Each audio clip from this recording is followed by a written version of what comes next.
এরপরে আল্লাহ রাব্বুল আলামিন সূরা নূরের মধ্যে আরেকটা বিধান নাযিল করেছেন, সেটা হচ্ছে অপবাদ দেওয়া। কোন মানুষ কোন খারাপ কাজ করে নাই, জানা করে নাই, ব্যভিচার করে নাই, চুরি করে নাই, ডাকাতি করে নাই, তবুও আমি তাকে এমন একটা অপবাদ দিয়ে দিলাম, মানুষের সামনে তাকে খারাপ করে দিলাম, সমাজের মধ্যে খারাপ করে দিলাম, পরিবারের মধ্যে খারাপ করে দিলাম, তার আত্মীয়স্বজনের মধ্যে আত্মীয়তার মধ্যে ইমেজ নষ্ট করে দিলাম। এরকম একটা অপবাদ দিয়ে দিলাম, যে অপবাদটা সে করেনি, সে কাজটা করে নাই, যা তার ব্যথা না করে পুনর্জন মুসলমানকে আমি অপবাদ দিয়ে দিলাম। এরকম করে আল্লাহ পাক সুবহানাহু ওয়া তাআলা সূরা নূরের মধ্যে অপছন্দ করেছেন, অপছন্দ নিয়ে একটা বিষয় বলেছেন, উচ্চ আওয়াজে বলুন আলহামদুলিল্লাহ। একজন শক্তিশালী নারীকে, একজন শক্তিশালী পুরুষকে, একজন ভালো মানুষকে, ভালো মেয়েকে আপনি যা তা অপবাদ দিতে পারবেন না, যা তা অপবাদ দিয়ে কাজ করতে পারবেন না। যে কোনো মানুষ আপনি যে কোনো কথা বলে মানুষের কাছে কিছু করতে পারবেন, অপবাদ দিতে পারবেন না। সেই অপবাদটা যদি না করে থাকে, তাহলে আল্লাহ পাক কোনো অপবাদের গুনাহ আপনার মাথার উপর, আপনার আল্লাহর মধ্যে দিবেন, দিয়ে দিবেন। আল্লাহ বলেন, ওয়াল্লাযীনা ইয়ারমুনা আল-মুহসানাত সুম্মা লাম ইয়াহতু বিআরবা'তি শুহাদা ফাজলিদুহুম 80 জালদা। যে ব্যক্তি তোমাদের কোন একজন সতী স্বাধীন নারী, নেককার নারী, ভালো একজন মহিলাকে, ভালো একজন নারীকে জানা ব্যভিচারের অপবাদ দিয়েছেন, অন্য কোনো কিছুর অপবাদ দিয়েছেন, অথচ এই কাজের জন্য, এই অপবাদের জন্য চারজন সাক্ষী কি করতে পারে নাই, চারজন সাক্ষী তার বিরুদ্ধে উপস্থাপন করতে পারে নাই।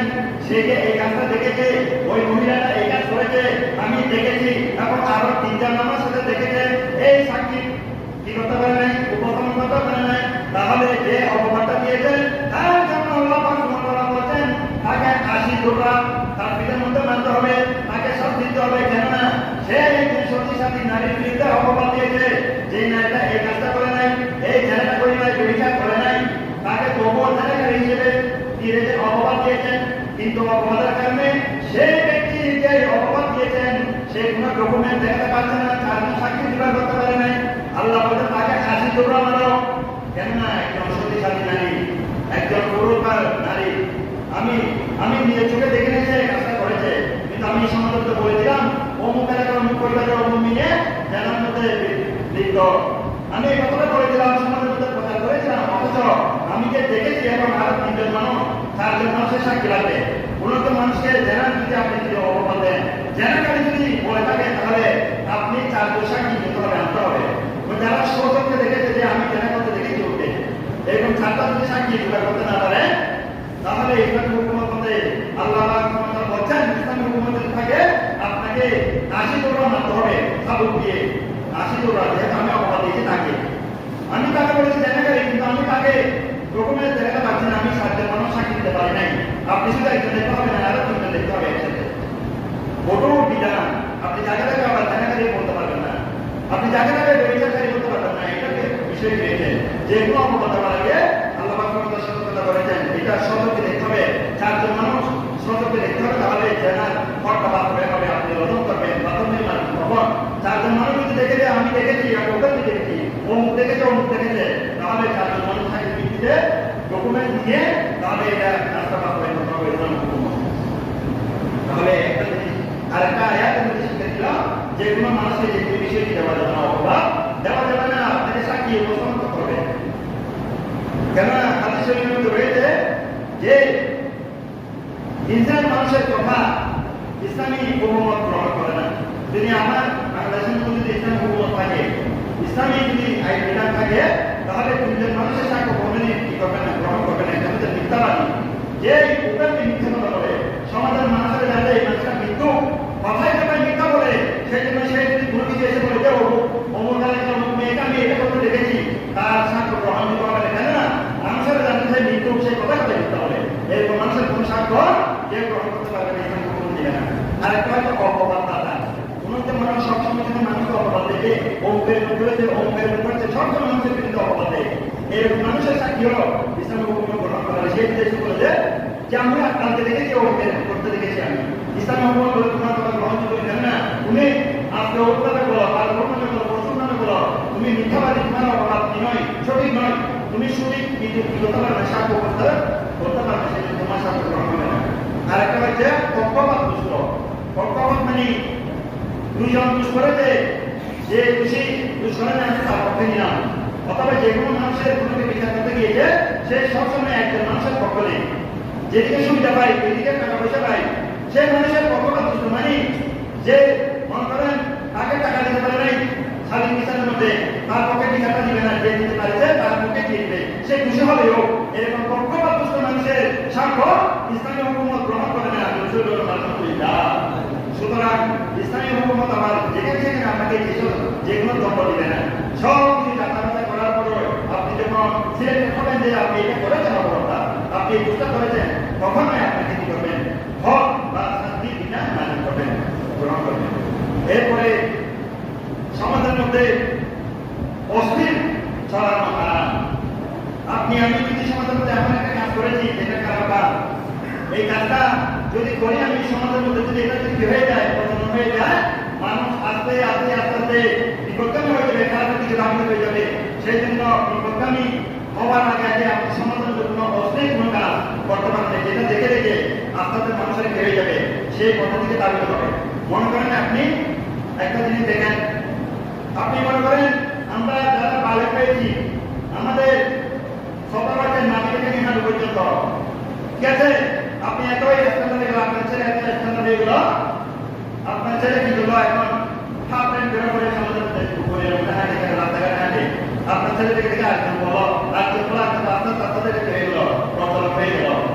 মানে আপনি একটা খারাপ কাজ, যেটা মানুষের চোখে একটা খারাপ কাজের একটা কাজ সমাজের মধ্যে বাস্তবায়ন করলে আস্তে আস্তে সমাজের মধ্যে প্রচলন হয়ে গেলে এই সমস্ত খারাপ কাজ সমাজের মধ্যে প্রচলন করা হারাম। এটা থেকে সমাজ আস্তে আস্তে আস্তে খারাপের দিকে চলে যাবে। সেই জন্য কোনো একটা খারাপ কাজ করার আগে আগে আপনাকে চিন্তা ভাবনা করতে হবে। আল্লাহ বলেন ইন্নাল লাযিনা ইউহিব্বুনা আন তাশিয়াল ফাহিশাতু ফিল লাযিনা আমানু লাহুম আযাবুন আলীম ফিদ দুনিয়া ওয়াল আখিরাহ। যে ব্যক্তি সমাজের মধ্যে রাষ্ট্রের মধ্যে কোনো একটা খারাপ কাজ বাস্তবায়ন করলো এবং সেটা বাস্তবায়ন করে যে বাস্তবায়ন করতে পছন্দ করলো, সেটা করে সাথে লোক করলো যে আমি এই কাজটা করলাম অথচ এটা খারাপ কাজ, আমি এই কাজটা করলাম অথচ এটা করার জন্য ইসলাম বলে যায় নয়। একজন সাধারণ ছেলে কোনোদিনও কি করতে পারবে না, হাফ প্যান্ট করতে পারবে না। আপনি দেখবেন টাউন মধ্যে দেখেন হাফ প্যান্ট করা হচ্ছে, ইসলাম ওই জাতীয় সংস্থার মধ্যে করা আমাদের সন্তানেরা হাফ প্যান্ট করে। কিরে বাবা তুমি ছোটবেলায় হাফ প্যান্ট করো না ভালো করে, এখন তুমি যখন সবার হয়ে গেলে তুমি এখন কি হাফ প্যান্ট করে না, তোমার এখন পর্যন্ত যা দেখা যাচ্ছে সেটা হচ্ছে হারাম, জাহান্নামে যাবে। এবং সমাজের মধ্যে মদ, জুয়া, জেনা, ব্যভিচার যেটাই আপনি সমাজের মধ্যে আপনি বাস্তবায়ন করবেন, আপনার থেকে দেখে দেখে আক্রমণ করবে, তাহলে সব মানুষের পাপের বোঝা কাঁধে নিয়ে আপনাকে জাহান্নামে যেতে হবে। সুতরাং সমাজের মধ্যে যে ব্যক্তি এরকম খারাপ কাজ করতে কি করে স্বাচ্ছন্দ্য করে এই ইচ্ছা করে, তার জন্য লাহুম আযাবুন আলীম, তার জন্য আল্লাহ পাক যন্ত্রণাদায়ক শাস্তি রেখেছেন। যন্ত্রণাদায়ক শাস্তি, যন্ত্রণা কি কিরকম আমি যন্ত্রণাটা বুঝাই। একজন মানুষ নখের এখানে কোনটা ভুলে ঢুকেছে, কোন একটা আঘাত পেয়েছে চুরির মধ্যে, ওই আঘাতের মধ্যে আপনি যখন আবার কোনো চুরি দিয়ে ঢুকাবেন সেই যন্ত্রণা পালন করতে পারবে না। একটা পিন দিয়ে হোক, একটা লোহা দিয়ে হোক, আপনি যেখানে পোশাক উঠা যায় সেই যন্ত্রণা পাবে না, মরবে না, কিন্তু যন্ত্রণা পাবে, কষ্ট পাবে। সেরকম যন্ত্রণা নিয়ে দিয়ে আল্লাহ জাহান্নামের আগুনের মধ্যে জাহান্নামের মধ্যে তাকে শাস্তি দিবে। যেখানে আঘাত পেয়েছে সেখানে আবার আঘাত দিবে, যেখানে আঘাত পেয়েছে সেখানে আবার আঘাত। আপনি মরবেন না, আপনি তো বারবার আঘাত দেওয়া হবে, কষ্ট দেওয়া হবে, আপনি মরবেন না। দুনিয়ার মধ্যে কষ্ট বলে মানুষ আল্লাহকে যান না, আমার মৃত্যু কেন হয়েছে, আমাকে আপনি তুলে নেন, আমি তো আর যন্ত্রণা সহ্য করতে পারছি না। কিন্তু আমাদের মধ্যে নেই, জাহান্নামের মধ্যে একজন মানুষ যখন কষ্ট পাবে সে আল্লাহ কাছে যাবে, আল্লাহ আমাকে কি দেন, মৃত্যু দেন, আল্লাহ আমাকে মৃত্যু দেন, আমি আর সহ্য করতে পারছি না। আল্লাহ বলবেন তোমার মৃত্যু শেষ, তুমি একবার মৃত্যুবরণ করো, যে জাহান্নামের মধ্যে তোমার কোনো মৃত্যু নাই। আর জান্নাতে যারা যাবে তাদের কোনো মৃত্যু নাই, তারা সাথে জীবন থাকবে, জাহান্নামের মধ্যে যারা মারা হয়ে যাবে। সুতরাং আরেকটা হচ্ছে পর্দার বিধান, পুরুষের পর্দা রয়েছে, মহিলার পর্দা রয়েছে, এটাও ইসলামের মধ্যে দিয়েছেন। আল্লাহ বলছেন কুল্লিল মুমিনিনা ইয়াগুদ্দু মিন আবসারিহিম ওয়া ইয়াহফাযু ফুরুজাহুম।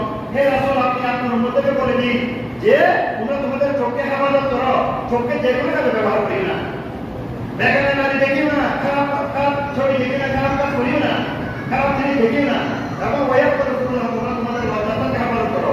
লজ্জাস্থানকে হেফাজত করো, লজ্জাস্থান বারবার বলছেন লজ্জাস্থানকে হেফাজত করো, লজ্জাস্থান দিয়ে তোমরা খারাপ কাজ করি না, জানা করে ব্যবস্থা করি না, এটা এই সূরার মূল চেষ্টা। এবং ইন্নাল্লাহ খাবীরুম বিমা ইয়াফআলুন, তোমরা যা করো সেটা তোমরা জানেন। তোমার উম্মায়ে খুদা আল্লাহ বলেন কুল্লিল মুমিনাতি ইয়াগুদ্দু মিন আবসারিহিন্না, হে নারীরা তোমরা তোমাদের নারীকে কি করো, তোমাদের চোখে হেফাজত করো, তোমরাও দেখো পুরুষ দেখিও না, খারাপ কি দেখিও না, জিনিস দেখিও না। তোমরা তোমাদের জন্য পর্দা বিধান রয়েছে এবং পুরুষদের জন্য পর্দা বিধান রয়েছে, পুরুষদেরকেও চোখ হেফাজত করতে বলা হয়েছে। সুতরাং আমরা আরো অনেক কথা সমস্যার কারণে এখন আরেকটা বিধান নাজিল করেছে, কারো ঘরে প্রবেশের একটা বিধান। কারো ঘরের মধ্যে আপনি হুট করে ঢুকে যেতে পারবেন না, ঘরে আপনি কারো ঘরে গিয়েছেন, বাইরে দাঁড়িয়ে ইফতার আনতে হবে, তাতে কোনো অনুমতি দিতে হবে। ইয়াই কথা দিয়ে আমারও লা তাদের কোনো উপযোগিতা বাইরে উপযোগিত মাত্রা তাস্তা নিচু, তোমরা মানুষ থেকে কি নিয়ে অনুমতি না নিয়ে সালাম না দিয়ে বলা অবস্থান নিব কি যে সালাম না দিয়ে এখন অনুমতি না দিয়ে কারো ঘরে প্রবেশ করি না। সুতরাং আমরা এই সূরা নূরের এই বিধান থেকে জানতে পারলাম, কোন একজন মানুষ যদি আল্লাহর প্রদত্ত এই বিধানগুলো যথাযথভাবে পালন করে থাকে, তার জীবনটা নূরে নূরান্বিত হবে, নূরে আলোকিত হবে। সেই মানুষের আর কোনো বিধানের প্রয়োজন নাই, সে একজন সুশান্তি নামে পরিণত হবে। যাওয়ার জন্য আলহামদুলিল্লাহ আল্লাহ সুবহানাহু ওয়া তাআলা এই সূরার মধ্যে যে বিধানগুলো দিয়েছেন আমি সম্পূর্ণ বুঝি, একটা জিনিস করতে পারি সময় হবে। আমরা যেগুলো আমাদের বাস্তব জীবনের সমাজ জীবনে, পারিবারিক জীবনে, আমার রাজনৈতিক জীবনে সেগুলো